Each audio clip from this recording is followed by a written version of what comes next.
கொள்ளையடித்த பணத்தை முதலீடு செய்யவே ஸ்டாலின் வெளிநாடு போயிருக்கிறார். பகீர் கிளப்பும் இபிஎஸ். வணக்கம் செய்தி புனல் நேயர்களே. இப்போது ஸ்டாலின் வெளிநாடு போய்விட்டார். அவர் தொழில் முதலீட்டை ஈர்க்க போகவில்லை, இங்கு கொள்ளையடித்த பணத்தை முதலீடு செய்ய போகிருக்கிறார் என எடப்பாடி பழனிசாமி பகீர் குற்றச்சாட்டை கிளப்பியுள்ளார்.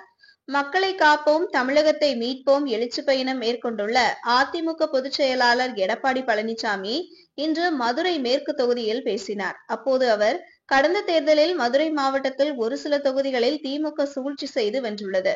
ஆனால் அடுத்த ஆண்டு தேர்தலில் மதுரையின் அனைத்து தொகுதிகளிலும் அதிமுக கூட்டணி வெல்லும், கூட்டணி கட்சிகள் மூலம் வென்று விடுவோம் என்று ஸ்டாலின் பகல் கனவு காண்கிறார்.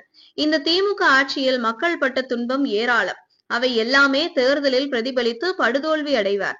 அதிமுக தலைமையில் பலமான கூட்டணி அமையும்.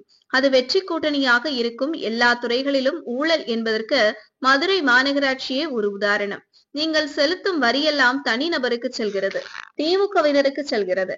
மதுரை மாநகராட்சியில் ஆளுங்கட்சி மேயர் முறைகேடு 200 கோடி ரூபாய் ஊழல் செய்ததாக செய்தி வந்தது.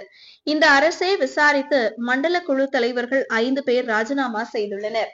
வரிக்குழு, நகர அமைப்பு குழு தலைவர் ராஜினாமா செய்துள்ளனர். அதிகாரிகள் கைது செய்யப்பட்டுள்ளனர். மேயரை கைது செய்யவில்லை, அவரது கணவரை மட்டுமே கைது செய்தனர்.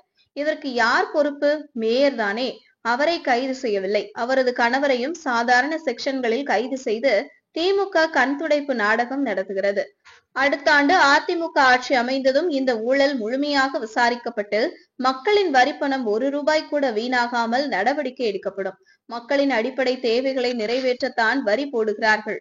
அந்த வரி வசூல் பணத்தை இவர்கள் கொள்ளையடிக்கிறார்கள். பின்னர் மாநகராட்சிக்கு பணம் தேவை என்பதால் 260 கோடி ரூபாய் கடன் வாங்குகிறார்கள். இந்த கடனை யார் கட்டுவது? அதற்கும் வரி போடுவார்கள். இதுதான் ஊழல் அரசு என்பதற்கு சான்று. இங்கு மட்டுமல்ல, கோவையிலும் மேயரை மாற்றிவிட்டனர். காஞ்சிபுரத்திலும் நம்பிக்கையில்லா தீர்மானம், நெல்லையிலும் நம்பிக்கையில்லா தீர்மானம் கொண்டு வந்தனர். எல்லாம் பங்கு பிரிப்பதில் பிரச்சனை. அதனால்தான் இப்படிப்பட்ட நிகழ்வு நடக்கிறது. இந்தியாவிலேயே ஊழலுக்காக கலைக்கப்பட்ட ஒரே அரசு திமுக அரசாங்கம்தான். அன்று முதல் இன்று வரை ஊழல் தொடர்கிறது. 2026 தேர்தல் ஊழல் அரசுக்கு முடிவு கட்டும் தேர்தலாக இருக்க வேண்டும். டாஸ்மாகில் ஒரு நாளைக்கு 1.5 கோடி பாட்டில் விற்கிறது. ஒரு பாட்டிலுக்கு 10 ரூபாய் கூடுதலாக பெறுவதால் நாளொன்றுக்கு 15 கோடி, மாதத்துக்கு 450 கோடி, வருடத்திற்கு 540 கோடி என்று இந்த 4 ஆண்டுகளில் 22,000 கோடி ரூபாய் கொள்ளையடித்திருக்கிறார்கள். கூடுதலாக பெறும் தொகை முழுக்க மேலிடம் செல்வதாக தகவல். வெட்ட வெளிச்சமாக 10 ரூபாய் அதிகம் வசூலிப்பது எல்லோருக்கும் தெரியும். இதற்கு பின்னே இவ்வளவு பெரிய மெகா ஊழல் நடந்துள்ளது. அமலாக்கத்துறை விசாரணையில் 40,000 கோடி ரூபாய் ஊழல் நடந்திருக்கும் என்று செய்தி வந்திருக்கிறது. இந்த ஒரு துறையில் மட்டும் இவ்வளவு பணம் என்றால் மற்ற துறைகளை நினைத்து பாருங்கள். இவ்வளவு பணமும் எங்கே போகிறது? இப்போது ஸ்டாலின் வெளிநாடு போய்விட்டார். அவர் தொழில் முதலீட்டை ஈர்க்க போகவில்லை, இங்கு கொள்ளையடித்த பணத்தை முதலீடு செய்ய போகிறார்.